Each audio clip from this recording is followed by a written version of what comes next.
Akan deklarasi dengan Kofifa, Pak. Bakal calon Presiden Koalisi Indonesia Maju, Prabowo Subianto melakukan kunjungan di Jawa Timur untuk bertemu sejumlah tokoh daerah setempat.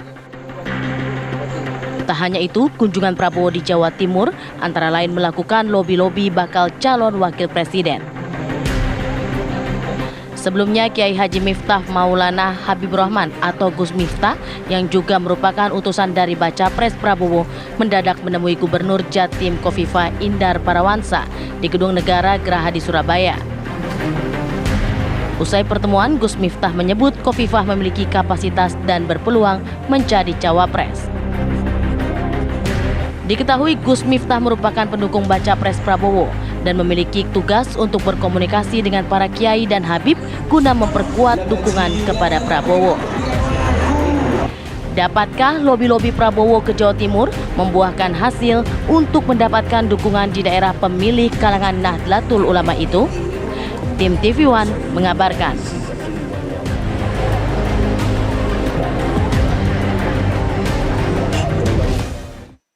Oke, kita bahas di Apa Kabar Indonesia Pagi kali ini. Sudah ada tiga narasumber yang hadir bersama kami di studio. Yang pertama ada Bang Habibur Rahman, ini politisi Partai Gerindra. Pagi, Bang. Pagi, Bang. Pagi, Assalamualaikuum. Waalaikumsalam warahmatullahi wabarakatuh. Kedua, Christina Aryani, ini politisi Partai Golkar. Pagi. Pagi, Mbak. Pagi, Mbak. Dan ada Mas Nyarwi Ahmad, ini analis politik dari UGM. Saya langsung ke Bang Habib. Bang Habib datang, Pak Prabowo kemarin datang ke Jawa Timur. Apakah masih dalam rangka untuk mencari cawapres dari kalangan NU atau meminta dukungan terhadap koalisi dari warga NU? Ya mungkin banyak hal ya. Yang pertama tentu beliau selalu menyempatkan diri ketemu kiai, ketemu habaib, ketemu ulama ketika beliau bertugas ya. Kayak kemarin itu kan memang juga ada tugas-tugas lain juga, ada agenda lain di Jawa Timur. Yang kedua, beliau ini selalu menyempatkan diri itu untuk meminta dukungan, bukan dukungan, meminta doa, meminta restu kepada ulama itu ketika dalam konteks ingin berjuang. Ada dulu kan waktu zaman tentara kan beliau misalnya mau ke Timur, beliau ke kiainya. Ini memperkuat spiritualnya, kurang lebih begitu. Nah, terkait konteks politik saat ini kan memang banyak juga aspirasi dari masyarakat soal bagaimana Pak Prabowo untuk menggait tokoh-tokoh Nahdlatul Ulama ya, terutama yang di Jawa Timur untuk masuk ke dalam barisan pendukung Pak Prabowo. Baik mungkin sebagai ketua tim ses ya, atau minimal anggota tim ses, atau bahkan sebagai calon wakil presiden. Nah, hal tersebut terus dijajaki ya, termasuk pertemuan kemarin selain Pak Prabowo mendengar ya, ingin mendengar petuah-petuah nasihat-nasihat para ulama, habaib, kiai, juga beliau ya dalam konteks menjajaki kemungkinan itu. Oke, artinya cawapresnya beberapa pilihan nama itu pasti beririsan dengan NU? Bukan, jangan dipastikan begitu. Kan orang kita kan saya kan menyampaikan banyak hal ya kan,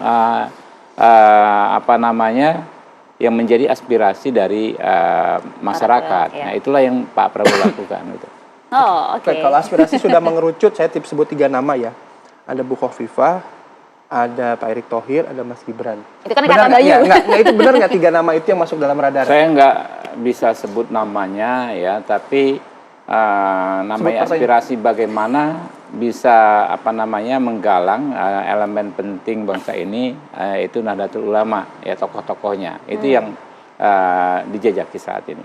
Oke. Menganggap penting Nahdlatul Ulama dan juga sedang dijajaki saat ini. Mbak Christina melihat Partai Golkar dalam koalisi Indonesia Maju. Kita tahu betul partai besar begitu ya, bahkan jumlah kursi di Senayan juga berapa, 85 kursi kalau tidak salah ya, itu dia.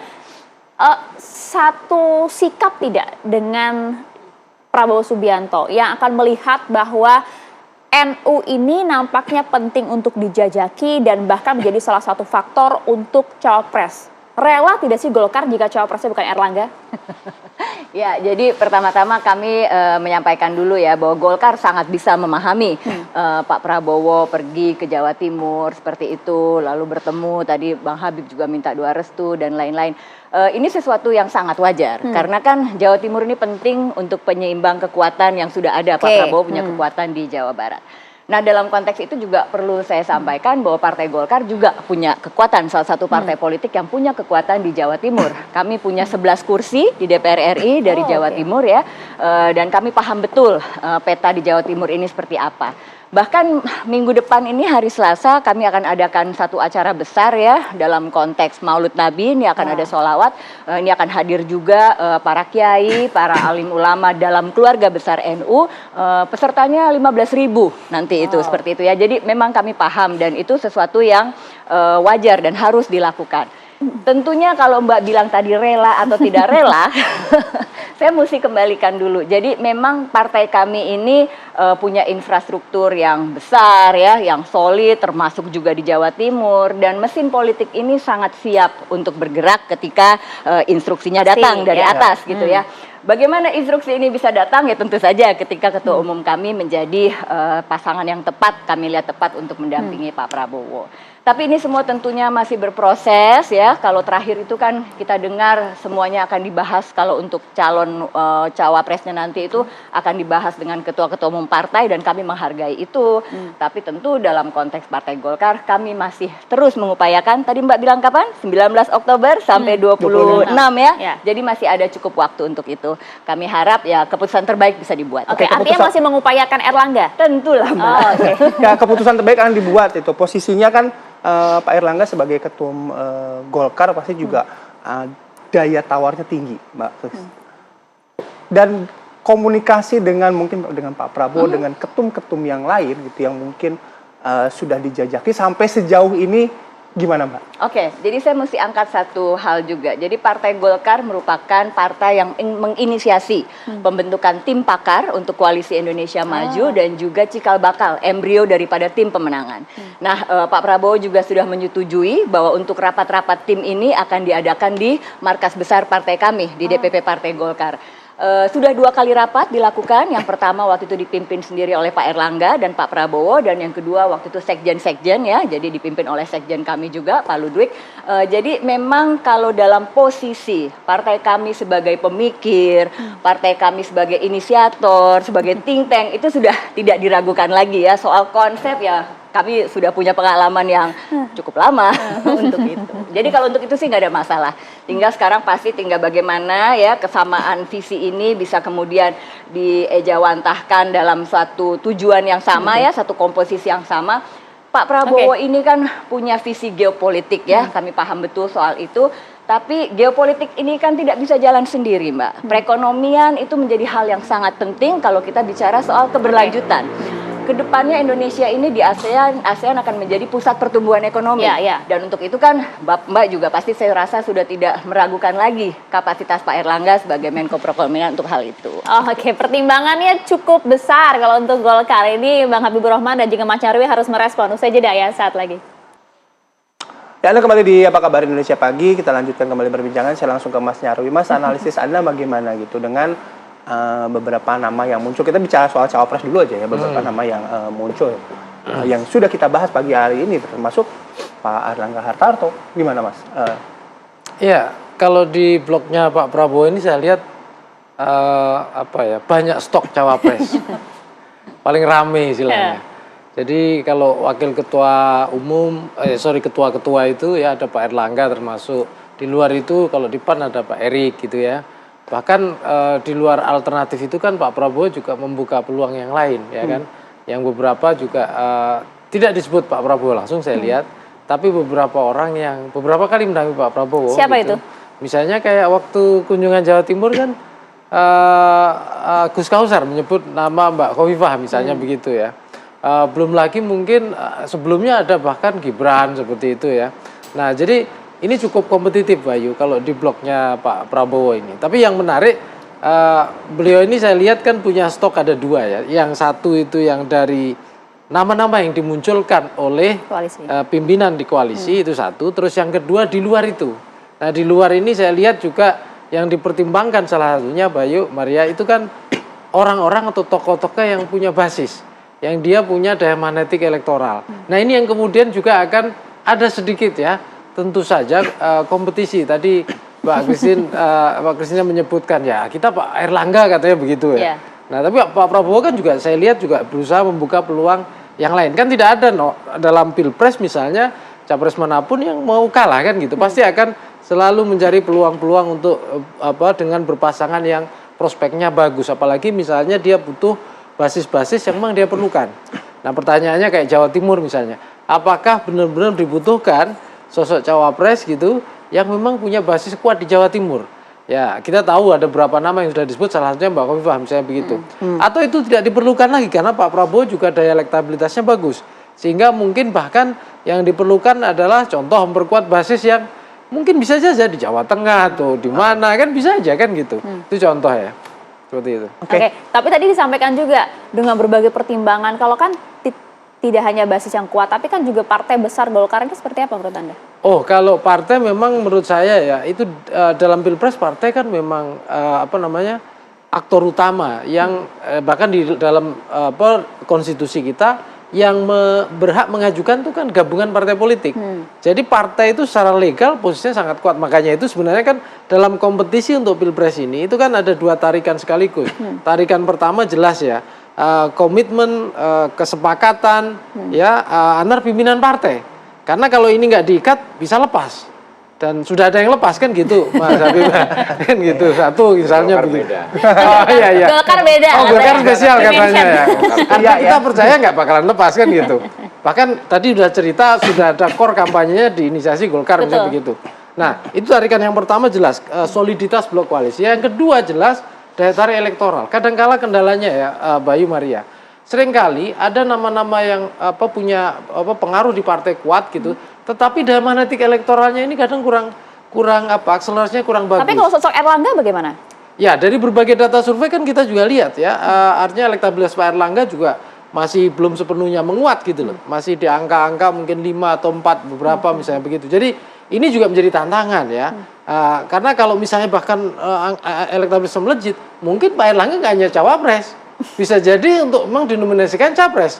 Ya kan, tapi kan ekspektasi itu belum bisa terpenuhi ya. Akhirnya kemudian grade-nya sedikit agak diturunkan ke cawapres. Nah, ini memang hukum besi elektabilitas ini menjadi salah satu faktor dominan juga ya Bayu Maria ketika pemilu presiden sudah bergerak pada proses pemilu langsung. Dan itu dari 2004 sampai sekarang loh, seperti itu. Ya, saya ke Mbak Christina, Mbak.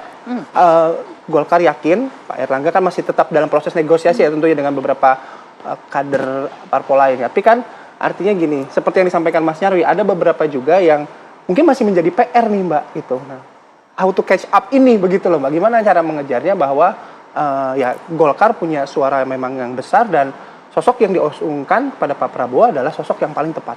Ya, tadi sudah disampaikan juga, kalau soal survei itu kan bukan is not everything ya. Survei itu bukan segalanya. Ini kita kan bicara tadi soal peserta pemilu, parpol. Jadi jaringan kekuatan parpol itu sesuatu yang tidak bisa dinafikan. Nggak bisa tuh hanya figur aja tapi terus tidak ada infrastruktur sampai ke bawah, itu mengawang-awang ya.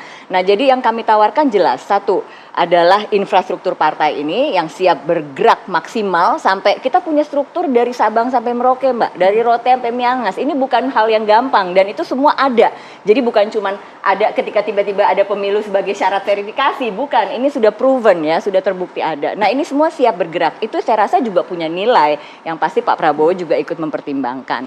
Lalu kekuatan kami juga sebagai pemenang pemilu kan ya, kami kedua, kami punya 85 kursi. Ini sesuatu juga menjadi sesuatu kekuatan juga yang tidak bisa dinafikan dan kami punya target yang sangat realistis untuk kedepannya seperti apa. Dari daerah pemilihan caleg-caleg kami ini juga semuanya fighter yang siap bertarung dan siap memenangkan Pak Erlangga tentunya. Itu dia. Tadi makanya kekuatannya disuruh dijabarkan baik dari partai maupun jadi sosok itu sendiri. Artinya tadi betul sesuai yang Bang Habib sampaikan, nggak akan kemana-mana Golkar apapun itu hasilnya.